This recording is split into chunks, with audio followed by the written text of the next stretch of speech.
Fallout 3 is known as one of the harder Fallout games. In the past on this channel, I've challenged Fallout New Vegas with uniques, no killing, explosives, and energy weapons. However, today I take it back to where I was introduced to the world of Fallout and ask myself, can I beat Fallout 3 with my bare hands?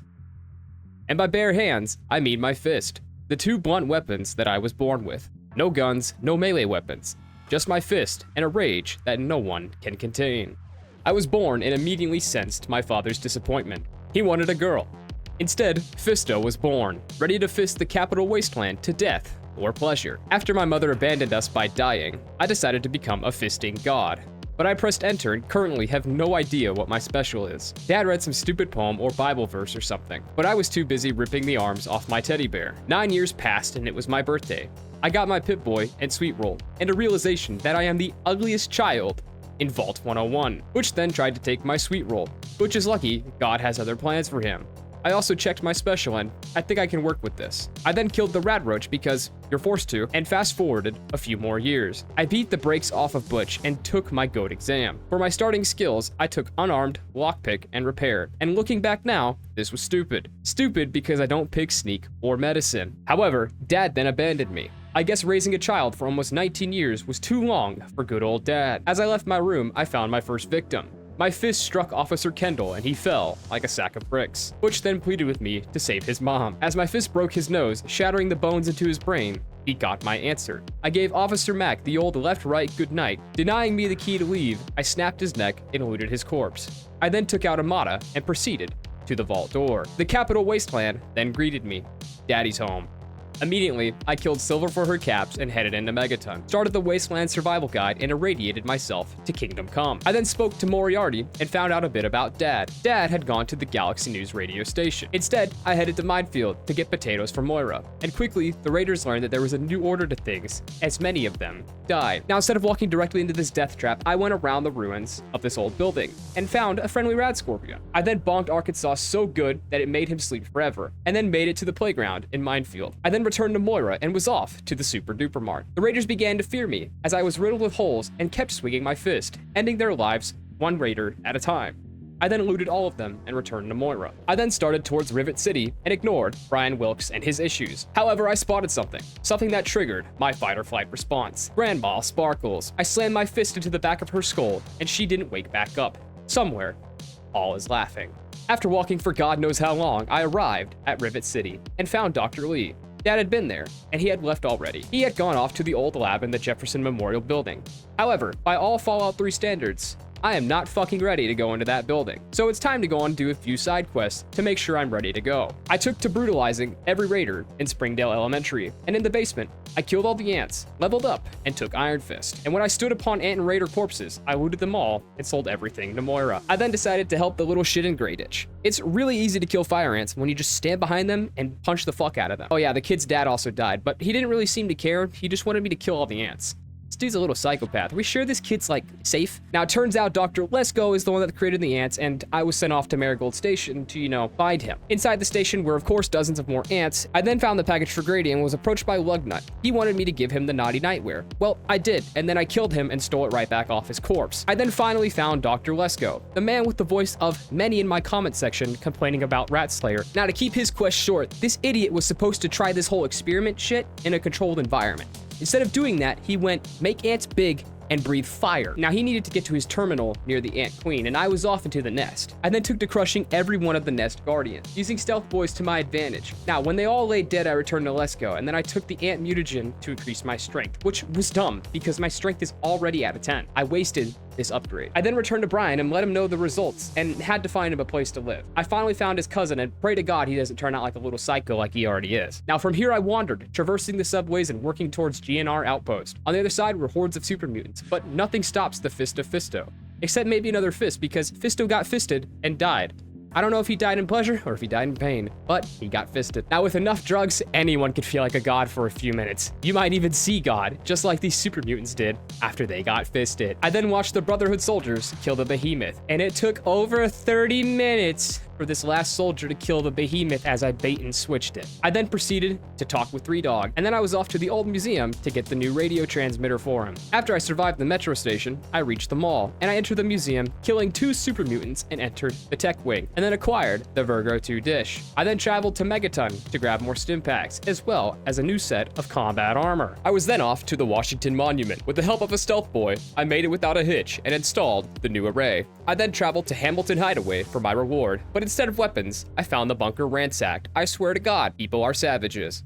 By this time, I realized how squishy Fisto was. Bullets were eating me alive. I needed something to keep me from not dying. It's time to go to Anchorage. After traversing Crossroads Metro, I found the outcast based. I then aided them in defending their compound. Then, I was brought in to help them with a project they'd yet to crack. I met with Protector McGraw and got suited up and was into the simulation. If I die in here, I die in real life.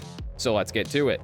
The main goal is to get the artillery guns down. No guns, only my fist. The good news is, I could 3-shot the soldiers. The bad news is, they all had vantage points and guns. Once I managed to get past the sharpshooters, I entered the outpost. I popped a stealth boy and killed both of the soldiers, and after killing a few more men, I met back up with Sergeant Montgomery. We then continued along the ridge and took the cave passage around the main encampment, shrouding the soldiers. After decimating their forces, we entered the artillery storage. We then massacred their forces, and then came killing the stealth soldiers. The Crimson Dragoons hit like trucks, but it doesn't matter when you walk right past them. Then came the guns. I died to gun 1. After my first death, I decided to speed blitz this part, blowing up all the guns simultaneously. And when they were all gone, we reported to General Chase. We had 3 new targets: the Chimera Depot, the Listening Post, and the Pulse Field. I gathered my team and set off towards the Chimera Depot. We plowed through the ice camp and entered the depot. This part was kind of fun, because imagine fighting a tank with your bare fucking hands. We then blew up both fuel supplies and the Chimera tank with it. We then made our way through the Listening Post, killing everyone within our way. And finally, we entered the main Listening Post.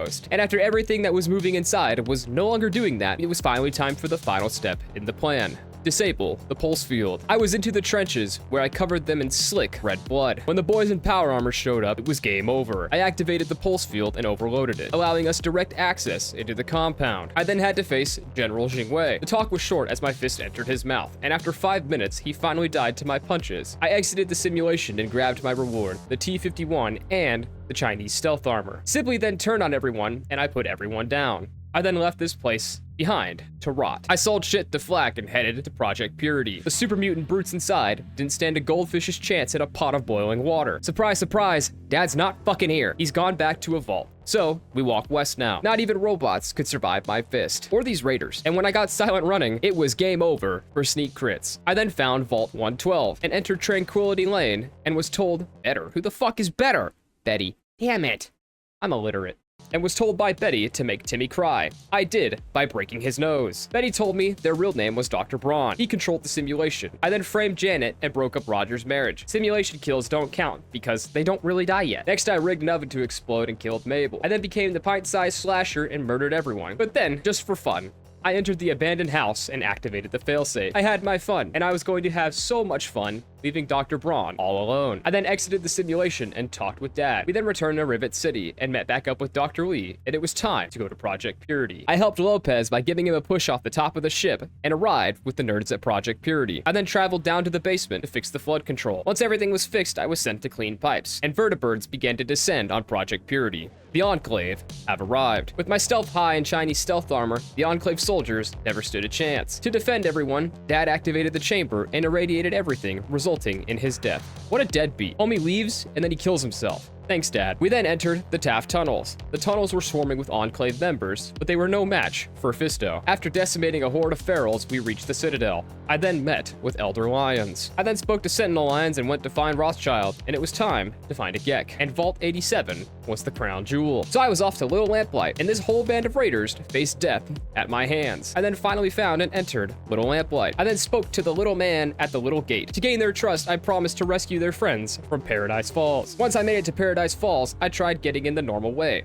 That didn't work, though I got smart. I put on the Chinese stealth suit and killed the guard behind Grouse, and then I snapped Grouse's neck. It was then into the grounds of Paradise Falls. This guy lost his head. I then killed 40, and he became Spaghetti. I hope I don't need him. Yeah, I need him. It turns out he has the fucking key to the slave gate. So, It's time to kill Eulogy Jones instead. My plan of stealth then became a plan of action. Apparently, I had become a god. Jotun died in a single punch, and this bitch was atomized. I then broke Eulogy Jones's neck, and then rescued the people of Paradise Falls and returned to Little Lamplight. The little man, McCready, then let me in. I then had Joseph turn the terminal back on so I could try my luck at the door. I got the door open and headed into Vault 87, and it was time to find the Gek. Super mutants littered this entire vault, and after killing dozens of them by breaking their limbs, I entered the test labs and met Fox. I then activated the fire alarm, helping him escape. Fox then entered the chamber and returned with the Gek. As I left, I was captured and taken prisoner. I then spoke with Colonel Autumn. I told him to fuck off and kick rocks. He ran away to speak with the president, and the president unlocked my restraints.